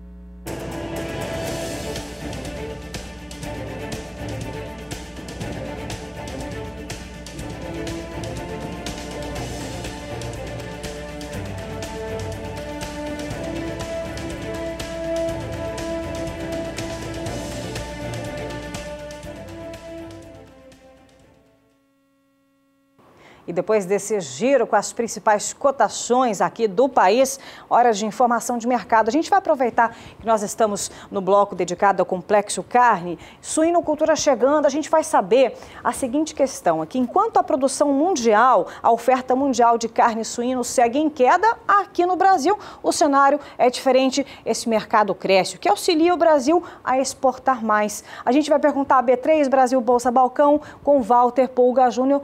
Pulga, como que o Brasil consegue esse feito? Olha, Elaine, o que nós temos são preços melhores, viu? O cenário favorece as cotações da carne brasileira, beneficia sobremaneira as exportações que o Brasil faz de carne suína. Segundo dados da Secretaria de Comércio Exterior, da SECEX, o valor pago por tonelada da proteína, carne suína, no mercado internacional está quase 27% mais alto para esse período, chegando ao patamar médio de 2.500 dólares por tonelada contra 1.900 dólares praticado em 2016. Para se ter uma ideia, os embarques devem fechar 2017 com um índice semelhante ao do ano passado para a carne suína, conforme dados de uma expedição, a Expedição Suinocultura, que é feita por um grupo de pesquisadores ligados ao jornal Gazeta do Povo, lá do Paraná. Bom, com a manutenção desse volume embarcado e os preços em alta, a receita brasileira com a exportação de carne suína tende a crescer até 27%. Eu conversei sobre esse assunto com o coordenador da Expedição Suinocultura, o Giovanni Ferreira. Ele é coordenador desse projeto Expedição Suinocultura, que é desenvolvido pelo jornal Gazeta do Povo, lá do Paraná. Acompanhe. Giovanni, obrigado por ter vindo. Você coordena um projeto lá que nasceu no Paraná, lá em Curitiba, que estuda e analisa em vários estados o agronegócio brasileiro. E agora temos essa caravana da suinocultura. Bom, o que você tem constatado nessas viagens mostra que o mercado está bom para o suinocultor? Primeiro, obrigado. É um prazer, uma satisfação estar aqui com vocês hoje, conversando com o seu público. Primeiro, o agronegócio como um todo no Brasil é muito carente de informação. E não estou falando de informação de mídia, informação de tendência, nós estamos falando de inteligência de mercado, de marketing de produto. E um dos objetivos nossos, seja na área de grãos ou de carnes, com essas expedições, é trazer mais uma informação, auxiliar o produtor, o mercado, a indústria, na tomada de decisão e sempre falar de tendências. Nesse momento nós estamos com a Expedição Suinocultura na estrada, nós estamos, a equipe de campo está percorrendo, são técnicos e jornalistas que fazem essa sondagem. Nós estamos percorrendo 6 estados brasileiros, esses 6 estados representam hoje 90% da produção e 97% da exportação nacional. E é um mercado que cresce de proteína animal, que vamos dizer assim, que tem uma das maiores taxas de crescimento no Brasil nos últimos anos. Nós chamamos a suinocultura, de a nova fronteira da pecuária nacional, justamente por esse espaço que ele está ganhando no campo e no mercado. A produção mundial da suinocultura, a oferta de carne suína, tem reduzido. Isso é um bom mercado para o Brasil, Giovanni? Não tenha dúvida. Nesse momento reduz principalmente por causa da China. A China é o maior produtor e também o maior consumidor das mais de 100 milhões de toneladas que o mundo produz de carne suína. Mais da metade está na China. E a China está tendo problemas sanitários e ambientais nesse momento. Está reduzindo a produção. Isso significa que ela precisa importar mais. E é nesse espaço que o Brasil começa a se posicionar nesse ambiente internacional, de comércio internacional. Deixa eu dar um detalhe bem, porque que traduz esse posicionamento do Brasil. No ano passado, o Brasil bateu recorde de exportação de carne suína em volume. Não em receita cambial, porque ainda o preço não rendeu para o produtor aquilo que se esperava, mas aumentou a exportação. Então batendo o recorde de volume, mostra que a gente tem um potencial e que tem um mercado a ser explorado. Essa questão cambial, essa questão de conjuntura, ela muda ano a ano, dependendo de oferta e demanda, a gente tem que saber ter inteligência para trabalhar nisso. Mas o que acontece nesse ano de 2017? Lembra, 2016, nós batemos recorde em exportação, já vou dar o número, o volume que a gente exportou, mas não em receita cambial. O que está acontecendo nesse ano? A produção, a exportação, aliás, ela está praticamente estável. A gente vai crescer em exportação, em embarques, em torno de 1% apenas em relação ao ano passado. Mas em receita cambial, segundo estimativas da Expedição Suinocultura, o Brasil deve crescer em número absoluto 27%. Tem potencial para, ou seja, com o mesmo volume que nós embarcamos no ano passado, tá? Nós vamos ter uma receita cambial 27% maior. E eu explico por quê, tá? No ano passado, a tonelada de carne suína, em média, no mercado internacional, estava em torno de $1.900, tá? Esse ano nós estamos trabalhando, tá? Nesse momento, nesse período, com $2.500 por tonelada. Uma diferença bem acentuada. Bem acentuada. Nós estamos falando de uma diferença, nesse momento, tá? No valor por tonelada, de 26,3% acima. Justamente por conta que a China está produzindo menos, a eterna conhecida relação de oferta e demanda. Então, nesse momento, nós temos um incremento já, uma receita acumulada até agosto, 24% maior que em relação ao ano passado. Você já melhorou muito. Melhorou muito. Agora vem uma pergunta, Giovanni. Você está no campo, você é jornalista também, além de ser especializado em agronegócio, administração e economia. O que o produtor está recebendo pelo que faz no campo também caminha no mesmo sentido? Os preços melhoraram para esse produtor? O custo Brasil também é outra máxima que a gente usa no agronegócio. Isso não é máximo, isso é real e muito caro ainda o custo Brasil. Ele melhorou muito, tá? Nós estamos falando de insumos, nós estamos falando de logística, nós estamos falando de estratégia de mercado, nós estamos falando de política tributária, de questões estruturais, elas não são conjunturais. Então o Brasil precisa olhar muito para isso. O que eu quero dizer para você? Nós estamos num momento de crises internacionais, crise no Brasil. Eu costumo dizer que a nossa crise não é política, não é econômica, ela é política. Com efeito perverso na economia, desastroso na economia. A nossa crise é política. Mas a gente vê recessões mundo afora, desaquecimento no consumo global. O que isso faz? Que a taxa de crescimento de demanda por proteína animal e vegetal, ela seja menor, ela continua crescendo. Em relação à última década, ela cresce a taxas mais adequadas a esse cenário de instabilidade política e econômica. Mas ainda cresce. Mas ainda cresce. E é aí que eu quero responder a tua pergunta. Nós precisamos ser mais competitivos. Um crescimento menor significa que nós vamos ter que brigar mais por esse espaço no mercado internacional, significa que a margem vai ser menor e a gente precisa trabalhar isso aqui dentro. Não só dentro da porteira, mas dentro do Brasil. De olho nos custos. Custos que a política brasileira provoca no mercado, essa política que você disse danosa, né, perversa, e ao mesmo tempo de olho na gestão interna da propriedade. Não tenha dúvida, tá? E tem um outro detalhe, quando a gente fala de gestão, a gente está falando também de manejo do negócio agrícola. Proteína animal e vegetal, elas se conversam muito, entendeu? Isso pode ajudar a reduzir custo no processo. Vou dar o exemplo da motivação da nossa entrevista de hoje, que é a suinocultura. Aonde que a suinocultura também cresce em produção no Brasil? No Mato Grosso. E por quê? Porque o Mato Grosso aumentou, cresceu sobremaneira sua produção, sua oferta de milho, tá? Mas para viabilizar essa produção de milho no Mato Grosso, o Mato Grosso precisa agregar valor. E como que está agregando valor? Na indústria de etanol de milho que chegou lá e na indústria de carne que chega muito forte lá para transformar esse milho. Suíno e aves nada mais é do que um saco de milho. Tá? Então, o produtor precisa olhar para essa estratégia, precisa planejar o seu negócio olhando esses dois vieses aí, onde o Brasil lidera praticamente a produção. Hoje nós somos os maiores exportadores de carne de frango, nós somos os maiores exportadores de carne de bovino, tá? E somos o quarto em suíno. Tá? Vamos crescer, vamos crescer. Estamos muito longe de alcançar o terceiro lugar, mas podemos dobrar pelo menos a nossa produção, eu não tenho dúvida disso, num período aí de 5 a 10 anos.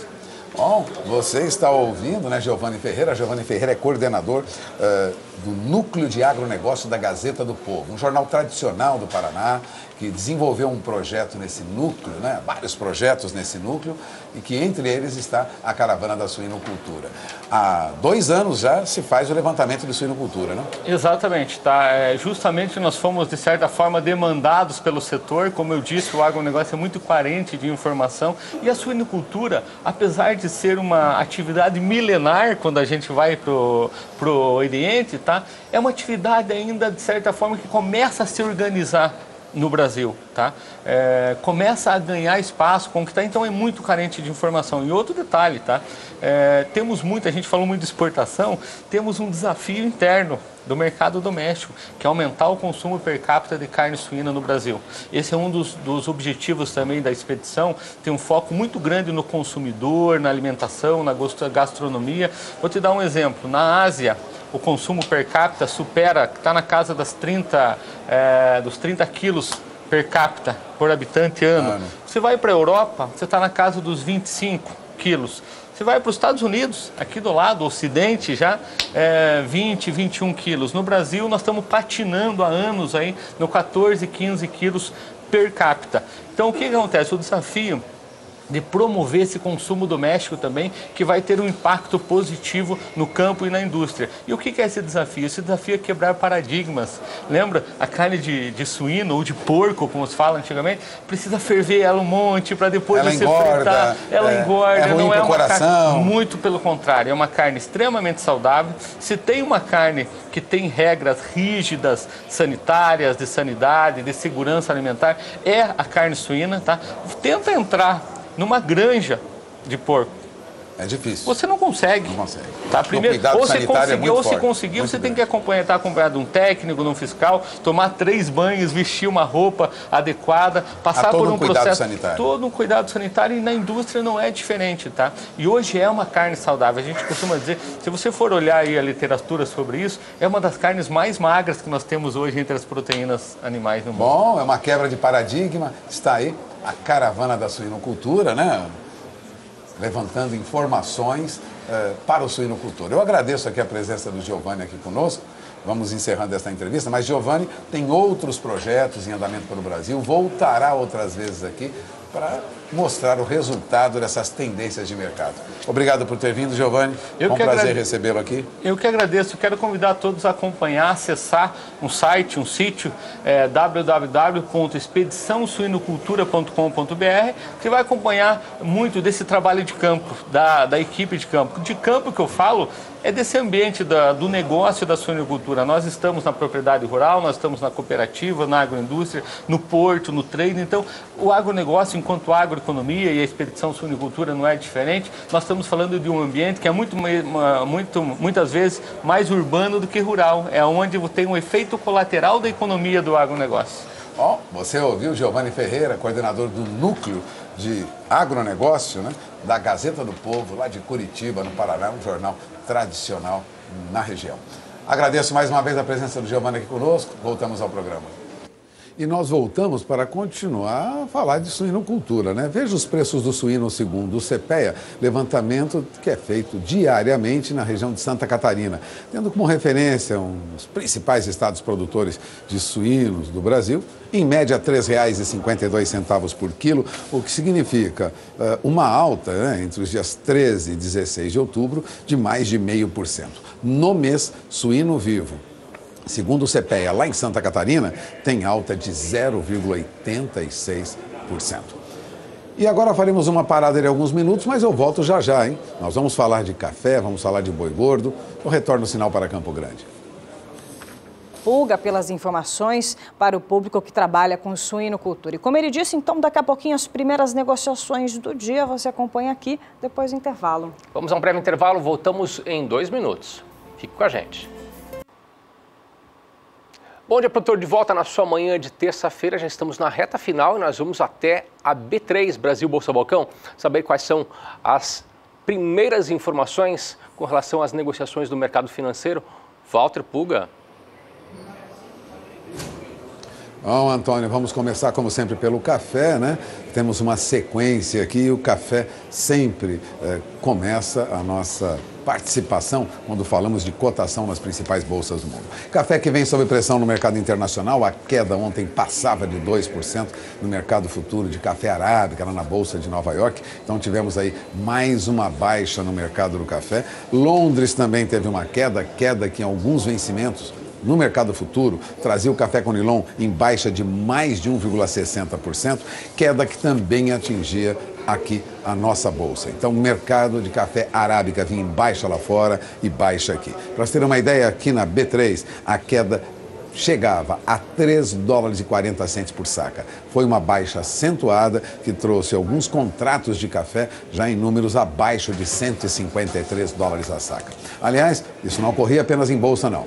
No mercado físico, também uma baixa. Com as perdas nas bolsas, o mercado ficou travado em todo o país, os negócios em pequena quantidade, apenas um ou outro negócio fechado e houve distanciamento das bases de compra e venda. No sul de Minas Gerais, café arábica bebida boa recuava para R$ 450 a saca, no Cerrado Mineiro recuava para R$ 460 a saca e a perspectiva é de que continue em baixa também porque café arábica Rio, tipo 7, lá da zona da mata de Minas Gerais, referência na pesquisa de safras e mercado, recuava para R$ 395 a saca. E o CPEA constatava de fato essa baixa nas principais praças comercializadoras, considerando aí café arábica tipo 6 duro para melhor, entregue aqui em São Paulo. Então o indicador CPEA recuava ontem mais de 1%, caía para R$ 439,72 a saca em média. No mês, uma baixa de quase 2% no indicador CPEA para café arábica. Café robusta também perde muito. A queda já se aproxima de 3,40% neste mês. O indicador CPEA já apontava ontem mais uma baixa para café robusta, negociado no Espírito Santo. Você tem na tela do seu televisor, 16 de outubro, em média, R$ 383,10 a saca. Portanto, o mercado trabalha com perspectiva de baixa para café no mercado e você acompanha agora o que acontece neste momento. Vamos à Bolsa de Nova York e veja as cotações do café arábica no mercado futuro. Neste momento, café arábica é negociado lá praticamente estável, com uma leve alta no vencimento de março e mais uma baixa no contrato futuro para maio. Dezembro a 1 dólar e 23 centos por libra-peso, mesmo fechamento de ontem, depois da queda de preços ontem, permanece neste valor. Contrato para março de 2018 traz café arábica de novo com uma leve recuperação, mas muito pequena, alta de 0,03%, alta de 5 pontos, a 1 dólar e 27 centos por libra-peso. E o contrato de maio, ainda em 1 dólar e 30 centos por libra-peso, recua 0,03%. Parece que café já teria encontrado aí um piso nesses vencimentos futuros lá no mercado americano. E o que acontece em Londres neste momento? Bom, na Bolsa de Londres, onde a força do Vietnã impera nesse mercado, na negociação de café robusta, veja, os principais negócios, os vencimentos mais curtos você tem na tela do seu televisor, não há mais contratos operando na faixa de 2 mil dólares por tonelada. O contrato de novembro, agora, mesmo em alta de 5 dólares por tonelada, está em 1.993 dólares a tonelada. Contrato de janeiro a 1.955 dólares a tonelada. Traz café robusta em alta em Londres de 1 dólar por tonelada, mas o vencimento de março já recua. Recua 0,05% a 1.931 dólares a tonelada, valor dos últimos negócios em Londres. E o que acontece na B3? Bom, na B3, onde se negocia café arábica, normalmente, se há uma movimentação lá em Nova York, a nossa bolsa acompanha também. Você tem os primeiros negócios nesta manhã na tela do seu televisor. Os negócios com café arábica aqui na B3 para dezembro recuam quase 0,5%. Outra baixa para café arábica aqui. Café recua para 152 dólares e 15 centos a saca no vencimento de dezembro, mas recupera preço no vencimento de março. Estava a 155 dólares e 20, sobe para 156 dólares e 50 centos a saca. Contrato para setembro do ano que vem estava a 157,90, sobe para 159 dólares e 40 centos a saca, em alta, portanto, os negócios realizados para o ano que vem. Contratos para dezembro, importante destacar, vem em baixa de quase 0,5%. São 8 horas e 25 minutos, horário de Brasília, e o mercado do boi gordo tem preços mais baixos. A queda no consumo é evidente, segundo analistas de mercado. O mercado físico do boi gordo terminou ontem com preços mais baixos, foi uma segunda-feira de queda. A perspectiva é que o movimento de queda se prolongue até a virada do próximo mês, pelo menos, porque há uma queda de consumo nesse período. É o que lembrava o analista de safras e mercado, Fernando Henrique Iglesias. Segundo Iglesias, é esperada uma reação consistente nos preços da carne no último bimestre do ano, considerando aí o ápice do consumo nessa época. Em São Paulo, ontem, em média, R$ 144,00 a arroba, estava entre 145 e 146, já recuava para 144. Em Minas Gerais, a arroba recuava para R$ 138,00. Em Goiás, fechou em R$ 137,00 em média. média, abaixo, portanto, dos valores da semana passada. No Mato Grosso do Sul, estava a 138, já caiu para R$ 137 arroba em média. E no Mato Grosso, ainda mantinha na semana passada 132, já se negociava ontem a R$ 131 arroba. Portanto, baixa para boi gordo nas principais praças comercializadoras, segundo analista de Safras e Mercado. E o CPEA confirmava no interior de São Paulo mais uma baixa para boi gordo. Boi gordo negociado no interior de São Paulo recuava para R$ 141 arroba. Em média, uma queda no indicador do CPEA de 0,35% entre sexta-feira e esta segunda-feira. Portanto, entre 13 e 16 de outubro, mais uma baixa para boi gordo. Neste mês de outubro, queda de 1,23% no indicador CPEA para boi gordo. Bezerro negociado no Mato Grosso do Sul também, embora tivesse uma recuperação ontem no indicador, continua em baixa. Veja, os valores de negociação melhoram um pouco. Ontem, em média, R$ 1.165,76 por cabeça. No entanto, no mês, a queda é de quase 1,60% ainda. Mesmo com essa recuperação, não volta a números mais baixos, uma queda menor. A queda continua ainda acima de 1,5% para o indicador bezerro do CPEA. Aqui na B3, ontem nós tivemos um ajuste negativo em reais para a cotação do boi gordo, perda de até 55 centavos por arroba, é uma perda leve, mas vale lembrar, hein, para outubro do ano que vem até que houve uma alta, né? Se aproxima aí de R$ 150 arroba boi gordo para outubro do ano que vem. Você tem agora os primeiros negócios na tela do seu televisor, nesta manhã, aqui na B3, contrato de outubro recua.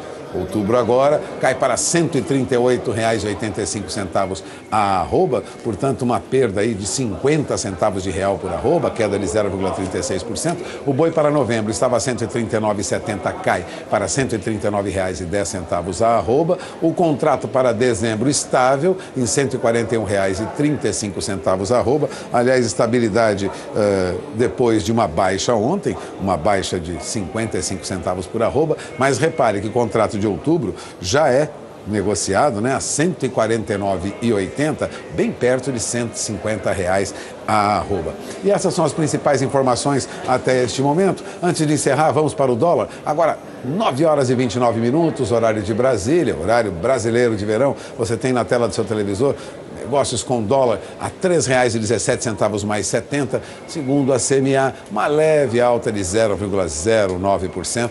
Dólar abre negociações em alta nesta manhã no mercado de câmbio brasileiro. E eu encerro por aqui a minha participação, desejando a todos um dia de bons negócios. Hoje tem início, né, Elaine, Antônio, o 2º Congresso Nacional de Mulheres do Agronegócio, né? Tem início esse congresso daqui a pouquinho, aliás, já está iniciando neste momento esse 2º Congresso Nacional de Mulheres do Agronegócio aqui em São Paulo, no Transamérica. Você terá mais informações sobre esse congresso durante a nossa programação. Eu retorno o sinal para Campo Grande. Elaine, Antônio. Obrigado, Walter. Boa terça. Até amanhã. Walter Puga volta amanhã, sempre com informações em tempo real, direto da B3 Brasil, Bolsa Balcão. E nós também voltamos amanhã. Nós vamos ficando por aqui. Para você que nos acompanhou desde as 7 horas e 15 minutos, muito obrigada pela sua audiência. Eu lembro você que depois que acabar aqui a nossa programação, você pode acessar nosso canal do Boi no YouTube, e assim você tem acesso a todo o conteúdo, caso tenha perdido algum assunto do seu interesse. Boa terça-feira. Até amanhã. Até amanhã. Tchau, tchau.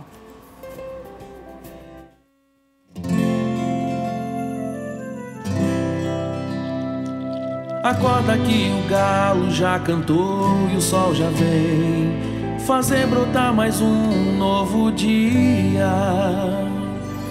Lenha no fogão, café pra esquentar e a